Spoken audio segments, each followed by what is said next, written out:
The research outpost on Velkar 7 hummed with the quiet efficiency of late-night operations.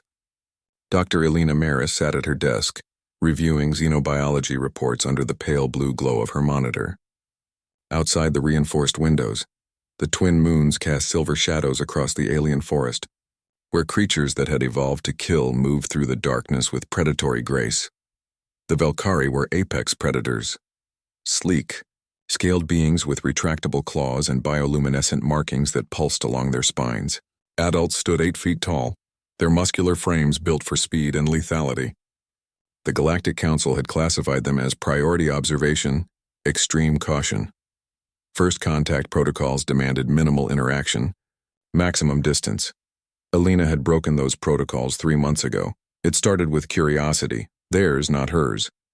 The Velkari pod that lived near the outpost had begun leaving offerings at the perimeter. Strange fruits, carved stones, the bleached skull of something with too many teeth. Elena had reciprocated with human gifts, a mirror that fascinated them, a music box that made the adults tilt their heads in wonder, blankets woven with bright patterns. Then came the cubs. Velkari young were born in litters of 3 to 5, their scales soft and their bioluminescence erratic, flickering like faulty lights. The pod near the outpost had produced 4 cubs this season, and they possessed the fearless curiosity that transcended species. While the adults maintained their distance, the cubs had begun sneaking closer, their large amber eyes tracking Elena's movements through the fence. Tonight, she had left her door unlocked. The first sign was a soft scratching sound like claws on metal. Elena glanced up from her work to see a small scaled head peeking through the doorway. The cub's bioluminescent stripes pulsed nervously, quick bursts of yellow and orange that betrayed its anxiety. "Hello there," Elena said softly, not moving from her chair. The cub froze, its pupils dilating to dark pools. This was Roki, the smallest of the litter, the one who always hung back when his siblings played too roughly. His scales were a deep emerald that would darken to midnight blue as he matured, and a distinctive white mark shaped like a star sat between his eyes. Elena had learned to read Velkari body language through hours of observation. Roki's tail curled tight against his body, fear, but his ears pointed forward, curiosity. The eternal war between instinct and interest. She turned her attention back to her screen, pretending disinterest. It was an old trick, one that worked across dozens of species. Never stare, never chase, let them come to you. Minutes passed. The scratching resumed, closer now. Through her peripheral vision, Elena watched Roki slink into the room, his body low to the ground, moving with the fluid grace of a creature born to hunt. He paused every few steps, testing the air with quick flicks of his forked tongue. The cub reached the corner where Elena kept her sleeping quarters, a simple bed with a thick, quilted blanket she'd brought from Earth. The blanket was oversized, spilling onto the floor in soft folds of fabric printed with images of forests and mountains from a world Roki would never see. He sniffed the blanket, his bioluminescence shifting to a curious purple. Then, with a quick glance toward Elena, he burrowed underneath it. Elena bit back a smile. The blanket rustled and shifted as Roki arranged himself and then fell still. A small lump remained visible near the foot of the bed, rising and falling with the cub's breathing. She returned to her work, or pretended to. In truth, her mind raced with the implications. This was unprecedented. Velkari cubs never left their pods during sleeping hours. Their parents would be. Another scratching sound. Then another. 3 more cubs tumbled through the doorway in a tangle of scales and limbs, their bioluminescence flashing in excited greens and blues. They were larger than Roki, bolder, pushing and nipping at each other as they explored this strange new territory. One cub, the largest, with scars already marking his snout, found Elena's boots and attempted to fit his head inside.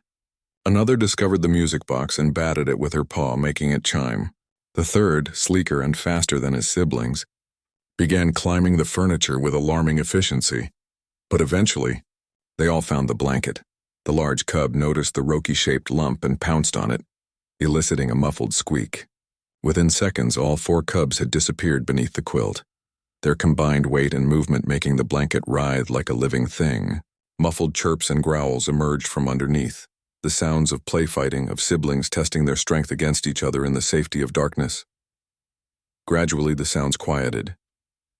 The blanket settled.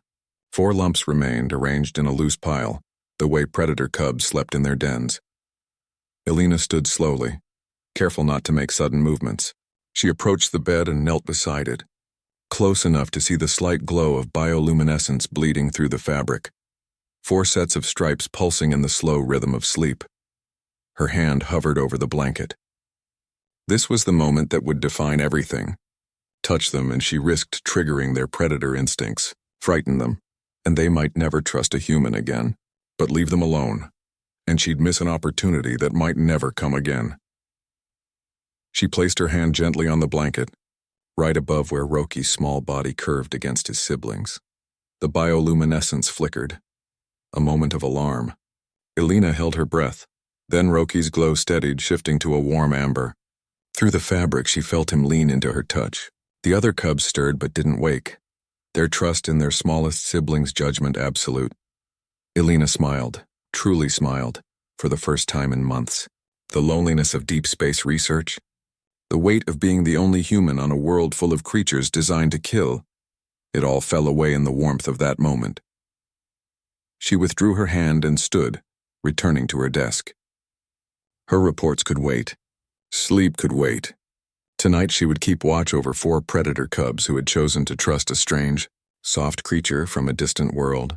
Through the window, she saw movement, adult Velkari at the forest's edge, their eyes gleaming in the darkness. They were watching, waiting, ready to strike if their young were threatened. But Elena understood now. They had let their cubs come here.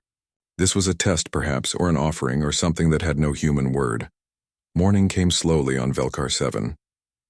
As the first sun crested the horizon, painting the sky in shades of violet and gold, the cubs began to stir. One by one, they emerged from the blanket, blinking and stretching, their claws flexing against the fabric. Roki came out last, his star-marked face turning toward Elena. Their eyes met across the room. His bioluminescence pulsed once, a slow, deliberate flash of soft blue. She had learned enough to know what it meant: trust. The cubs filed out through the door, returning to the forest and their waiting pod. But Roki paused at the threshold, looking back one final time, before disappearing into the purple shadows of dawn. Elena walked to her bed and lifted the blanket. It was covered in scales, scratches, and the faint glow of bioluminescent residue. She should clean it, report this incident, document everything properly. Instead, she folded it carefully and set it aside. Tonight, she suspected she would need it again. The Velkari had made their choice, and so had she.